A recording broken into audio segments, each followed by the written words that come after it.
Chris, Gretchen, Maria, Iran. Do we have everybody? Okay, cool. 4. Yeah, I know, but there were more people in here, but yeah, welcome. Yeah, thanks everyone for holding tight and staying out late and getting through this. I think it was useful. I don't know about the other groups, but we solve every existential crisis that designers have, so we can all go home. It's done. Yeah. No, so a few themes that came out in the current state is this generalist versus specialist debate.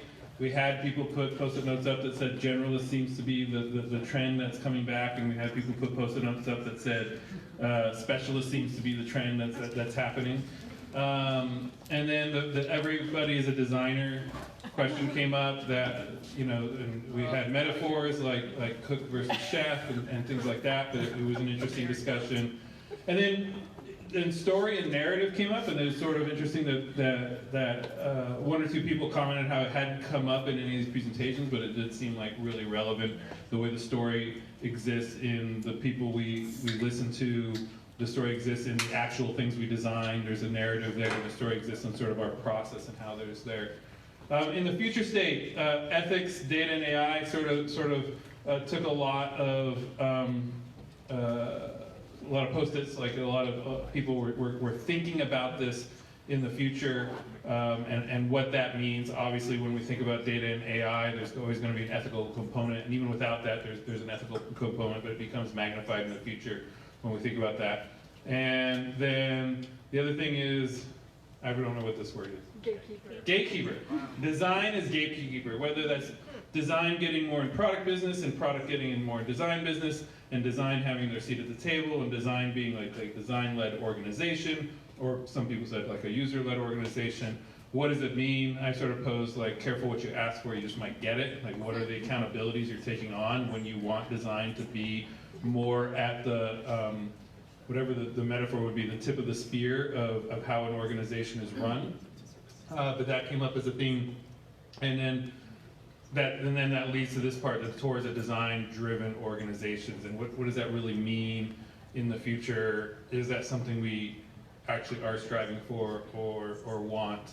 And what would the implications be? And that's what came up as trends in ours. Great.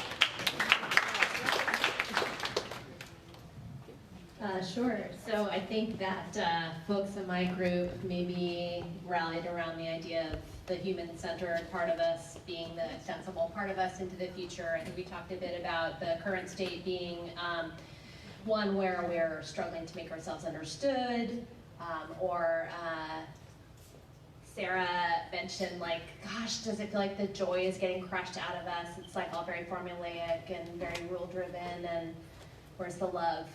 So we came around to sort of what I like to talk about as the UX of UX, which can be grounding if you do it well. It can also be distancing if you fall back on jargon and deliverables and whatever. And so we kind of came around to, for the future, that our role might be more around creating human-centered metrics. So all of us are chasing NPS scores and P&L and things that are at best not actionable for us and at worst badly incented.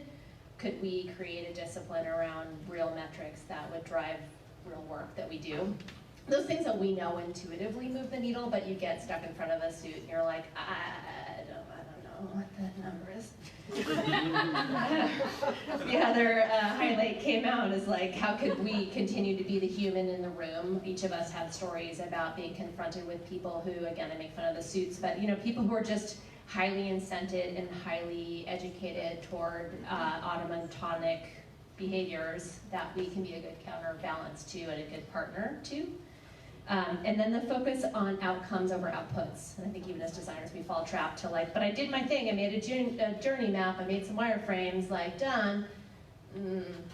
But what was really the outcome?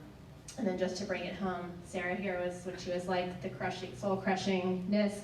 I was looking out the window, like the whimsicalness of the light installation on the bridge behind us, and like that to me is an inspiring. Like, don't forget that.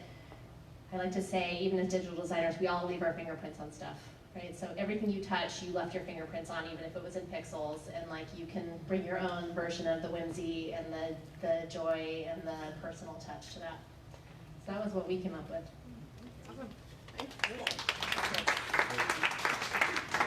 Wow, I couldn't agree more with everything that's been said already, and I think we're going to see things that resonate here. So in our group, we had a lot of conversations, also a little bit of existential discussion, but I think the things that stood out a lot to me here is that, you know, and I think I took a clue from the things that you listed as craft that aren't necessarily tangible things. You know, ethics and morality, those are things we can all develop and evolve and practice and do better and better every time. And in terms of purpose, and there's lots of other things, but in terms of purpose, I think human centricity, just like in your group, certainly stood out to everyone as something we definitely own and have a responsibility to own in many ways too, and it's something we have to keep bringing up, and that we have to remember who we're serving and how we're doing it, and the effects of the things that we're putting in front of people. And I think that also kind of goes into the power. There's certainly a lot of things that we have gained over the last X number of years as the discipline has evolved. You know, definitely being the voice of the user in the room, it's something we can always bring, and that's a very powerful thing. But also creating advocates for the user. It's not just the people in the UX team, it's everybody else. And that it's helpful to identify a few individuals who will also go there with you, and maybe even literally take them with you out into the field. Definitely so they can see what's going on. Definitely do that. There's nothing more eye-opening than hearing somebody just say, oh my God, I didn't realize it was like that, or that they were thinking about it that way. But on the other side of that, we also have, as Rachel pointed out, that if people are too far above you, it becomes much harder to find an advocate. In some cases, if they're more than 2 rungs above you. The people who can actually make a change, a difference. So let's see, the future is about, hopefully, keeping it human, always drive it back to the user, bringing people together more than just giving them technology to use. And this technology can be a vehicle for doing that, but it's not about that. And being more transparent about what the things that we create actually are doing. And maybe even have users be their own advocates for what they need in some way.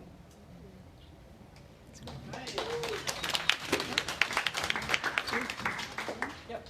So we nominated Anna to present out since we've had our chance to talk, and she's an awesome facilitator. And thank you, Sophie, as well. Yeah, so I think the beginning of our conversation was really interesting on its own. It was like full room of designers, and not everyone identified himself or herself as interaction designer. And it was, I think, was an interesting topic on its own, basically what it is like interaction designer. Even if you like industrial designer or product designer or UX designer, UX and UI designer. So this is something that it's like definition on its current stage. I think it was a little also like confusion and their own happening. Yeah, we had a real diversity of roles in the room. Yeah. So in terms of current stage, I think it was really interesting to see that basically we see that we designers hired for really little or like some specific things, but we usually do much broader range of things, range of design. And it's something that we need to evolve or grow ourselves, and basically it's like really broaden our expertise in different areas. Another topic what is interesting is the value. I think it's I really like this idea of like sort of value. How you mentioned it? The human-centered metrics. Human-centered metrics. Yeah, we kind of saw that it's overall, its value is hard to measure for design, and it's hard to basically prove it or express it. So we definitely bring it to the table, but like how to measure and how to articulate it is definitely what the thing. Something else? You know, just we all know this, but organizations are really different places with this stuff, and we had a lot of people in the room the value of whose work was not really being measured by their organization. So that is happening all over the place now, still.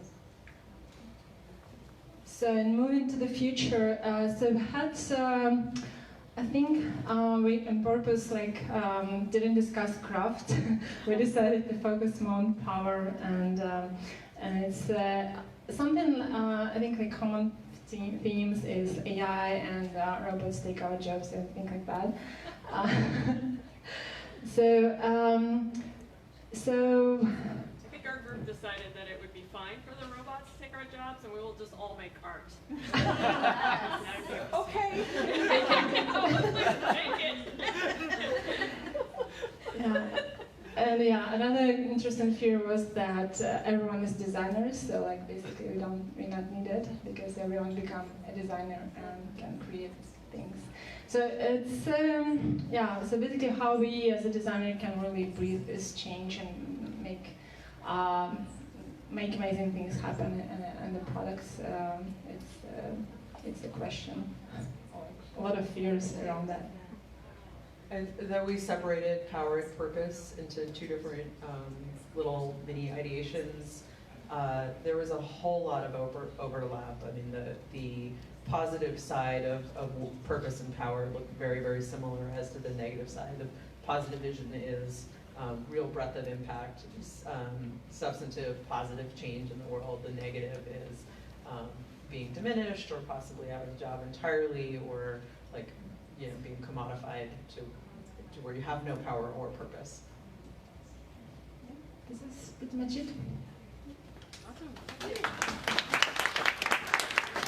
Okay, so this concludes our evening. Thank you so much for sticking around, participating. Do want to say we're going to send out a survey for this event as well, so please reply when you see that come in, give us your thoughts. And we're going to continue this conversation. So we're going to try and document it as well as possible, put it out on blog posts, and invite you again to comment on it as well, and come to future events as well, and talk about all of these fantastic topics with us again too. So me from IxDA and everybody else from the Service Design Network over here, and Anna from IxDA, we all say thank you and good night.